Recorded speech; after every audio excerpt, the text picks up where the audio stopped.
you know what really hurt my feelings? Yeah. The first time I gigged in Poland, the Polish comic, like literally 15 minutes before, do you know we don't like Romanians here? We think of you guys as gypsies and backwards. And it just sort of like, if British people think that, okay, that they think that about everybody, that's fine. But then when Polish people think that, come on. Hello, welcome to Comedy with an Accent podcast. I'm your Taiwanese comedian, Kuan-wen. I interview comedians who perform English stand-up comedy but who are not native English speakers, or they can have very distinct British regional accent. This podcast is all about comedy, about accent, about languages, and about the comedy technique. So stay tuned if you're interested. What was your first foreign language? Just English. Just English. Yeah. And was it compulsory or people had a choice not to?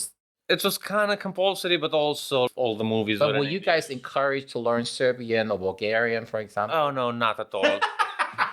We're not. Maybe our neighbors, we don't like them. Yeah, we're not friends. We have territorial disputes with every...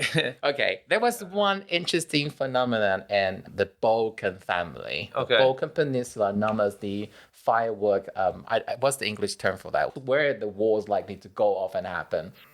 I was traveling in Croatia, so I was looking up for information. And there was one article that talked about interviewing local Croatian children. There's this very specific phenomenon in the Balkan Peninsula, on the Balkan Peninsula.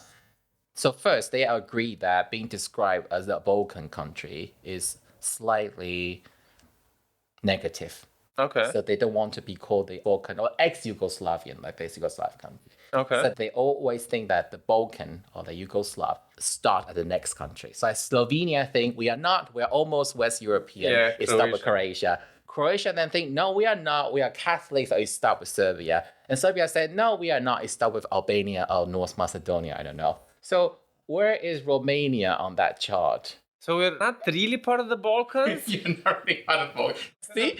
Okay, I'm intrigued. So I did a podcast with Gordana. I don't know if you know her. She's from Serbia. She kept referring to us as Balkan, but I never remember anybody from Romania referring to us as 2008 Eurovision, Romania entry, Balkan girls. The Balkan girls are like nobody, like nobody. Yeah, well, you have like Spanish. I think this year we did something with Spanish hats and stuff. No, this year you did a song about the train from Chisinau to Bucharest. Okay. Chisinau to Bucharest. Da, da, da, da, da, da, da. Okay. Right. I haven't. I'm not. I'm gay. I watched Different Eurovision. references.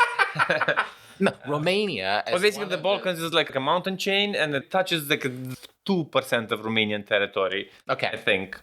So we're just not. So your official line is Romania is not to be dragged into the Balkan discussion. We're Eastern Europeans, and I'm happy to take that. But just the Balkans are a mountain chain, and we don't. I just wonder those how mountains. bad the name Balkan is. That I can accept that I'm East European, but don't call us Balkan. But I see Balkan as being like mysterious. I don't see it as being bad. You know, I have this fear of traveling in Romania. I want to go, but I always fear there's actually vampires. Okay, no, that's not. That's just British propaganda. It's honestly, it all came from a British book, from the time when the British were just writing books about how shit the other places are, and we need to go and kill them. I like the social economic take on this one. I didn't think of that way, but that's why I've never been to Romania. I was just like, I don't know. It's a pretty cool country, and then we have mean and shitty people.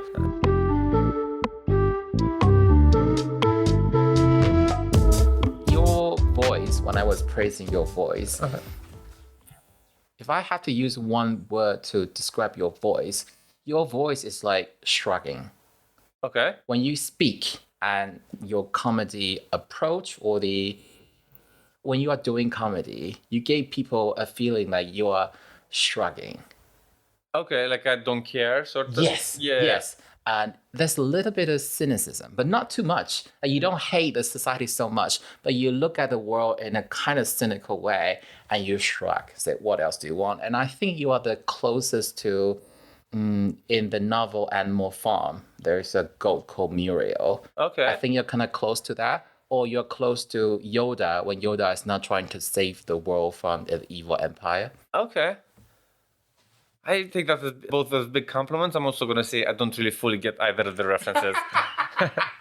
But yeah, this is what it's what I'm going for, and I feel like if you're catching it, I'm happy. Okay, so leaving aside the two references you don't really get personally, would you agree to the shrugging bit? Yeah. Because at the end of the day, I'm only willing to get involved to the point where I wrote this bit. That's my level of involvement. That's your political activism. That's my political activism. You're not a Romanian Greta Thunberg. You're not gonna get on the Glastonbury stage and shout. You just like, I'm gonna tell a joke about this, but after that, I'm gonna go home, and that's it. Yeah.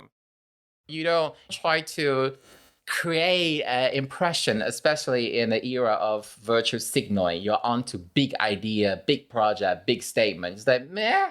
It's a bit striking, a bit meh. I don't want to suggest, but you are a little bit closer on the spectrum to being nonchalant, even a little bit irreverent. It's like, yeah, it is what it is. The world's like that. The life's like that. Why? Like, yeah. That's what I'm going for. Yeah, I would love to be like written in the history books as like 200 years from now, Radu changed the world. But also, in a passive way. In a passive way, yeah. I don't want to try to change the world. So it was not unfair what I was describing. It not at all, yeah. But do you think it was carefully constructed, or it's just who you are as a person? I think it's just who I am as a person. And you are happy it works for comedy, so you can marry who you are in real life as your onstage persona. Yeah, and I've been doing comedy for long. I don't really know how to be an adult without being a comedian. I've only been an adult comedian. Are you one of those professional comics that would say that I'm shit at everything else, I can only do comedy, and that's what I can do? I never really developed any other skills because I've always done this. So that is so interesting though, because even though I try to think I am who I am on stage, because I'm gay, so I've lived not like a closeted life. I have to be careful how gay I can be in certain places at certain time. So I've developed this ability to amp it up or down, dial it up and down, and a lot of the LGBTQ people can do that. As a result, I think I've been through the era of, yes, queen. Now, when I'm getting older, I don't feel I need to do that all the time. So off the stage, I'm not quite as dramatic and exaggerated. Okay. Unless I'm at gay pride, for example. But when I go on stage, I definitely amp it up. Because you do need to put the best version of yourself, if that makes sense. Yeah, so it was a very clear intention to become the more obvious version of yourself. Obvious, extroverted version, or amplify. It's not exaggerated, but not fake. It's just not something I do all the time. But if I need to, I can push it to that limit. But I tend to push that limit on stage. For you, that range is a lot smaller than mine. So I'm fascinated by that. And also, I was talking about you being shrugging and nonchalant. The complete opposite of that is you are super sleek. You make doing comedy seem easy, but it isn't easy, only because you're really good at joke writing. So you have a very man energy, but you're doing very concise, efficient comedy delivery at the same time. If you think about it, it's beautiful. It's an art. Thank you. I do care a lot about the stuff I talk about. It had to be this way, otherwise I couldn't have really talked about what I talk about on stage. So you're saying you give people an impression you don't care about anything. The truth is you do. You just can't be bothered to do more. So you do a little bit. Yeah. And I think that's what's such a different, because I'm going to on to the next question right now. Your comedy comes from that angle. So we both do the same thing. We try to play let me tell you what you guys are like, British people, because we are the outsiders. Yeah. So we can tell them things they haven't noticed themselves. They didn't know they are perceived this way by other people. Yeah.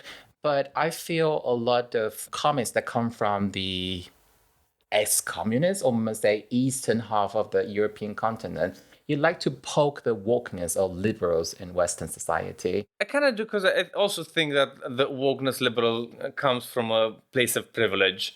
So that's the only reason I like to poke at it. And also, I always like to poke fun of the people I have in front of me. So I live in London. Most of the audience are liberal, woke audiences. So I want to poke at that. Yeah, but the difference is when you do it, because I'm one of your target, basically. So my personal political belief is what you are poking fun at. So I'm one of those people you're pointing out how ridiculous or hypocritical I can be at sometimes, but I would totally buy yours, because I think when you do it, you come from a place where you genuinely believe it, and you don't have too much sort of utilitarian use.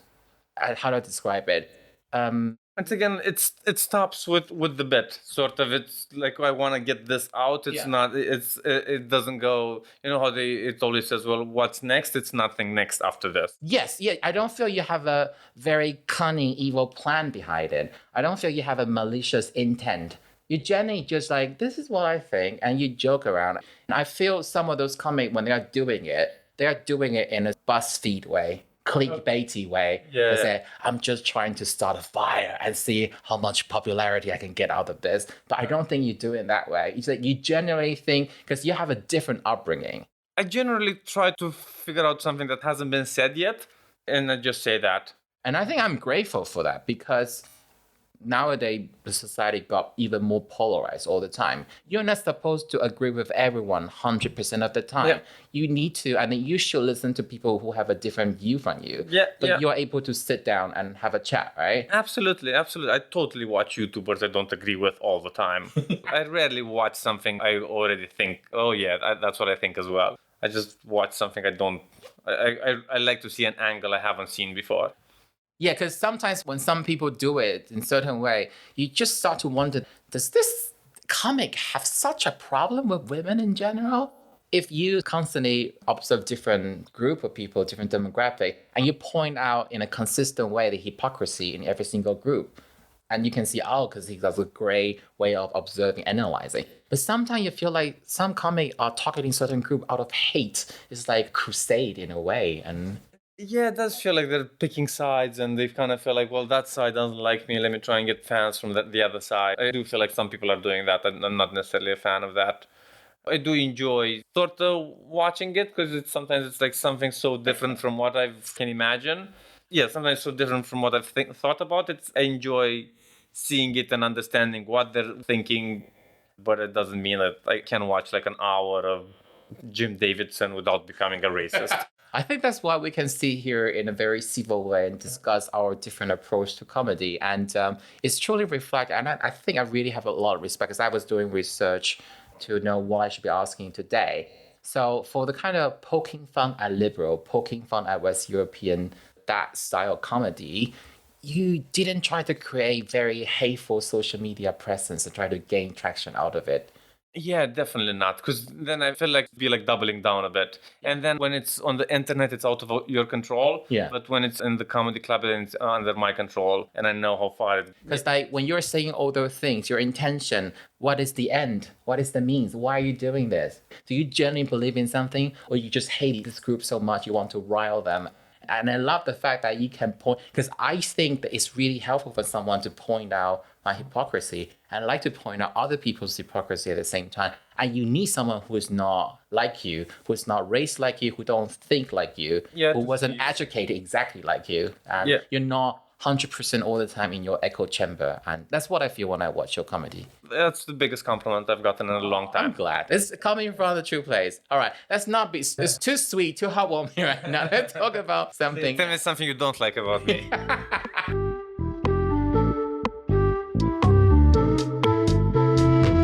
Let's move to a geeky part on the language bit. So I said earlier, Romanian is one of the vulgar Latin. So Romanian is a cousin of French, Spanish, and Italian and Portuguese. It's like a Latin language, from what I know. Yes. Romania is a country in a sea of Slavs. Yeah, apparently. Surrounded by Slavic people. I watched a YouTube clip. Okay. I don't know whether it's the best source of information. It says that modern Romanian shares 63% of the vocabulary, either similar to Italian or from Latin, but there's 11% of your words coming from Slavic language. That's the numbers I know as well. Yeah, and they show two great examples that they deliberately pick different words to form one sentence where none of the single word is from Slavic origin. It really sounded like an Italian sentence. It's interesting.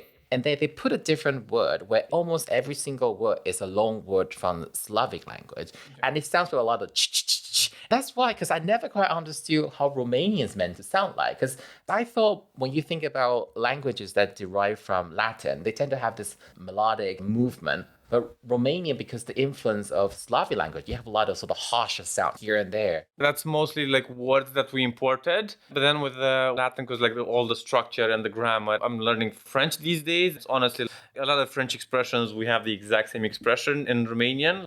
Which neighbor do you look down on the most in Romania? So for the longest time, Who is the butt of the joke in Romanian people's mind? so not really the butt of the joke, but the neighbor we're comparing ourselves to. It's because us and Bulgaria, we entered the EU together in the same time. And we in Bulgaria, we've been comparing each other for the longest time. And it really did hurt our feelings to find out that no, Bulgaria has that's better. They have that's better. They have a higher GDP, right? Not that it matters in all in life all the time, but I think maybe per capita, per capita.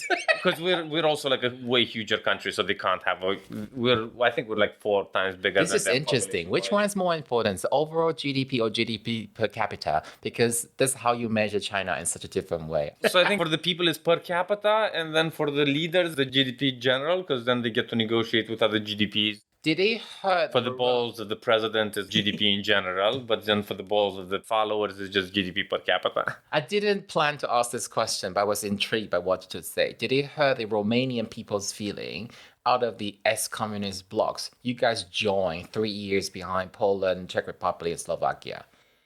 It sort of, but not really. You know what really hurt my feelings? Yeah. The first time I gigged in Poland, the Polish comic, like literally 15 minutes before, do you know we don't like Romanians here? We think of you guys as gypsies and backwards. And it just sort of like, if British people think that, okay, that they think that about everybody, that's fine. But then when Polish people think that, come on. The sheer hypocrisy. I hope that comic doesn't go on stage and joke about British looking down on Polish people. I mean, just like... He also said it as like a friendly, just to put you in guard. And also I've gigged in Slovenia, and I did find out, because I always kind of assumed we're all ex-communist, Eastern European, the same jokes are going to work. And now I just have to make fun of them for considering themselves Central European first. So yeah, Slovenia, they think they're better than us as well, which is GDP per capita, they are. Okay. I'm going to confess to you, like I used to, and I still do, when I joke about, I make fun of East European, but I felt like I had to update. So I had to change the reference to Polish plumbers to Romanian people to retain the same level of comedic effect. Because large migration from Poland to the UK happened around 2004. So quite a while people were talking about the Polish manual labor. But you start to recognize that social reference in the media gradually changed to Romanians. And also, Romania and Bulgaria joined at the same time. But the reference is always remaining because you probably have a larger population. Yeah. And one of my joke is I'm an overcompensated immigrant. I like to pretend how British I am. I would prepare this beautiful Victorian sponge cake on the Wedgwood bone china set and to celebrate the Queen's birthday. And I would say my cake had the finest strawberry from the Garden of England. And then the punchline is every single one of them handpicked by Romanian migrants, how English I am. And that joke works really well with the British people. I still don't know how cheap that joke is, but it's a lie I still occasionally do. It is sort of making fun of the British high society. Yes, I appreciate you see that. I appreciate that the butt of the joke is not the Romanian migrants. They are enjoying the labor so they can have cheap strawberry. And they think the whole thing about that beautiful strawberry from Kent is so English. No, the reason you get those strawberries is because those hardworking Romanian people came to pick the strawberries. There is a comedian in the UK. I heard this joke about during the pandemic, essential workers, and everybody all of a sudden is an essential worker. And shut up, you're a Romanian on a moped, which I felt like, no, you're just making fun of Romania. That's not cool. But yours, I think, is fine. Okay.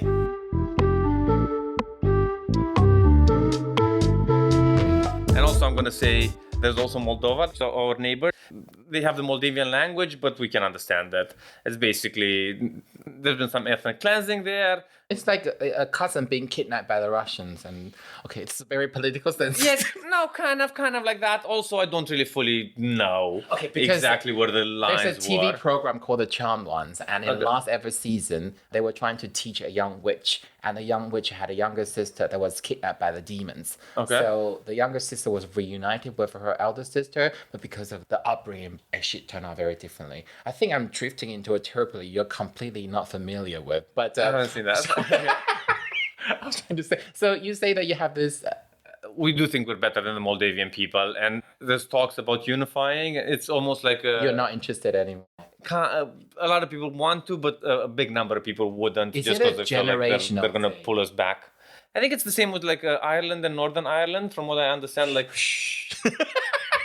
This is landmine. I'm joking. I'm joking. No, I think not enough people care. They should care. I have discussion with my South Korean friends. Okay. And it's a very generational divide. Because they say Korea existed as a holistic country for hundreds of years. It's only because of Soviet Union and America that Korea was divided. It's that historical injustice that need to be undone. But for the younger South Korean people, they just thought North Korea is a country that's still dominated by a crazy leader. They are so poor and they don't want to. They don't want the responsibility. Basically, German had experiment and they are still doing it. Like, it's such a long and costly project. South Korean friends I have that, we're not up for it. Like, it's like, done. What's done is done. Yeah. That's it's a bit of that in Romania. I think not as the discrepancy isn't as big. There's also like a big political discussion with Russia. Would get very upset if we. Well, it's a fact because you are in the EU, they aren't. Yeah. Only reason I brought it up is to say we also look down. So you have this sibling rivalry, but not sibling. You have this rivalry complex with Bulgaria. Yeah, we have a complex with Bulgaria. We're the bigger brother with Moldova. Or so you think. Or so we think, yeah. No, this is what my friends told me. The absentee bigger brother. My Swedish friends say that they used to believe they are the big brother, and Norway is the small, poor, little dependent younger brother. They have to look up to Sweden, but guess who found an oil in the North Sea? Yeah, we invested it wisely. Unlike certain country. Okay. Where did they spend the money? I wonder, where? Has the money gone? In Norway? No, in the UK. Oh, I think it just pockets to some people. Such a beautiful line. Like, you have such a economy of phrases. Pocket with some people, 6, 7 words, and you said it all. Yeah.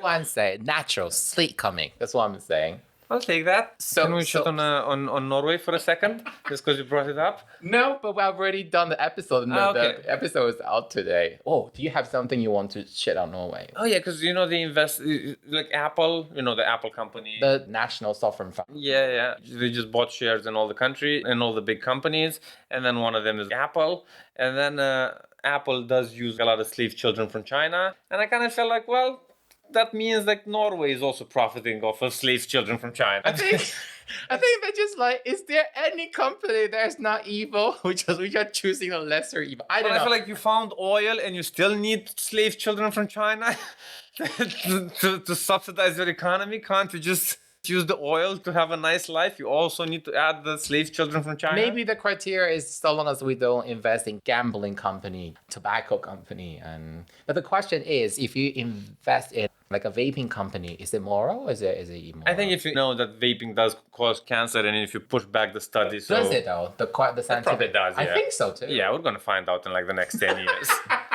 But we have to fight through their political lobbyists. They say, no, there's no such a thing because our scientists say. Every new product is, no, it's completely safe. And then we're working on fixing it. And then when you finally have evidence that, well, we've done it so long anyway, so too late, don't know. It's funny because in the last 10 minutes, I feel like your emotion riled up. Okay. Yeah. I do care about I think I care about some stuff basically, but also not really. I don't know. Now that you pointed it out, I'm kind of backing off. I think your slightly activism side just need to be tricked. So it takes longer to lure it out. But if I hit you at the right spot in a certain way, that it still comes off, fight a little bit, but it will eventually go back and start to shrug again. If I feel like I have the audience, I wanna talk about Norway using slave children from China. Have you gigged in Norway before? I've done a couple of gigs there, yeah. Have you tried to point this out? No, to be fair, no. That being said, I also don't really have a good joke on it yet. Like, I've been to the Czech Republic. I'm going to say I've gigged there like 8 or 9 times, and I have like 3 good minutes of making fun of the Czech Republic. But I need to go to Norway more. Okay.